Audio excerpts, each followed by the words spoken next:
स्वागत है आपका लेजेंड्स ऑफ राजस्थान के 7वें एपिसोड में। उदयपुर ज़िले में एक तहसील है जिसका नाम है वल्लभनगर। पर एक समय था जब वल्लभनगर को ऊंटाला के नाम से जाना जाता था। ऊंटाला इसलिए क्योंकि मेवाड़ की ऊँटों की सेना यहीं रहा करती थी। आइए ऊंटाला से जुड़ी एक रोचक घटना के बारे में जानते हैं। वर्ष था 1600 ईस्वी और मेवाड़ की गद्दी पर विराजमान थे हिंदुआ सूरज महाराणा प्रताप के बलशाली पुत्र अमर सिंह जी। एक रोज अमर सिंह जी के आगे एक विकट परिस्थिति पैदा हुई। बात ऐसी है कि मेवाड़ी सेना की अगली टुकड़ी को हरावल कहते थे और पिछली को चांदावल।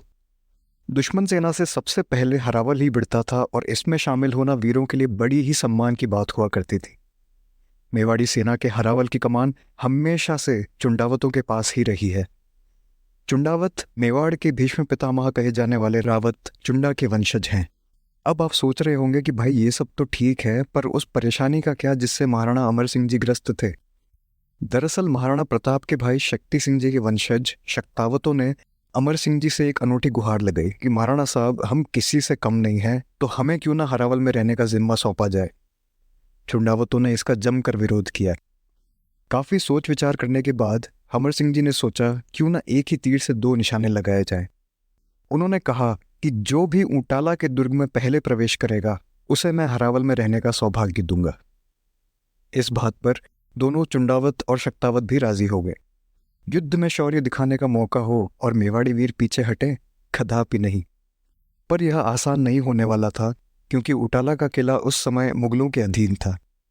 एक दिन तय किया गया और दोनों दलों ने ऊंटाला की तरफ कूच किया। चुंडावतों का नेतृत्व कर रहे थे जैत सिंह और शक्तावतों का बल्लू सिंह। शुरुआती संघर्ष के बाद जब वे दरवाजे तक पहुंचे तो उन्होंने पाया कि दुर्ग के दरवाजे पर लोहे की बड़ी बड़ी कीलें लगी हुई है।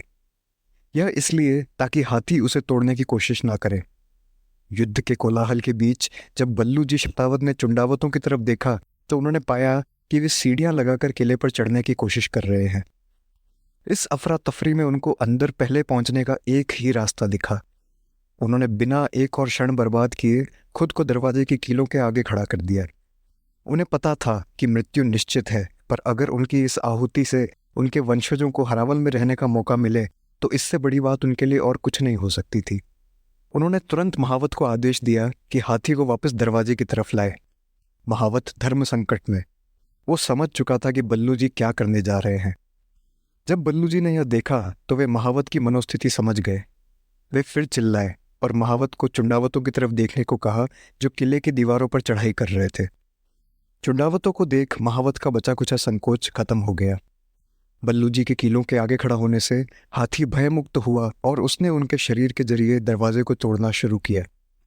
हाथी के शक्तिशाली वारों और उस मजबूत दरवाजे के बीच बल्लू जी वीरगति को प्राप्त हो गए, पर उन्होंने अपना काम कर दिया था। आप बल्लू जी के इस बलिदान को सुन सोच रहे होंगे कि कितने अद्भुत पराक्रमी होंगे वो लोग और क्या शौर्य भरा होगा उनके सीने में। बेशक इसमें कोई दो राय नहीं है, पर रुकिए, वीरता की सीमाएं अभी टूटनी बाकी थी। चुंडावत जैत सिंह ने देखा कि दरवाज़ा टूटने की कगार पर है। हरावल उनके हाथ से फिसलता जा रहा था, जो कि उन्हें कतई मंजूर न था। उन्होंने सीढ़ी से किले की दीवार पर चढ़ना शुरू किया, पर ऊपर पहुंचते ही दुश्मन की एक गोली उन्हें आ लगी और वे नीचे गिर गए। पर वो गोली उनके हौसले को जरा भी डिगा ना सकी।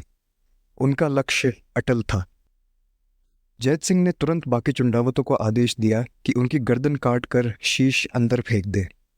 चुंडावत थोड़ा सकुचाए, पर अंत में उन्होंने अपने सरदार के आदेश का मान रखा। उन्होंने उनकी गर्दन काट कर शीश किले के भीतर फेंक दिया। इधर जैसे ही शक्तावतों ने दरवाज़ा तोड़ा तो उन्होंने जैत सिंह का शीश पहले से ही अंदर पाया। फैसला हो चुका था और हरावल चुंडावतों के पास ही रहने वाला था। जैत सिंह के इस अद्भुत अद्वितीय बलिदान के चलते चुंडावत गौरवान्वित थे, पर कार्य अभी संपूर्ण नहीं हुआ था और गढ़ जीतना बाकी था। दोनों दलों के ऊंटाला दुर्ग के अंदर प्रवेश करते ही मानो मुगल सेना की शामत आ गई। शक्तावतों और चुंडावतों ने मिलकर उनके छक्के छुड़ाए और ऊंटाला का दुर्ग महाराणा अमर सिंह के चरणों में सुपुर्द किया।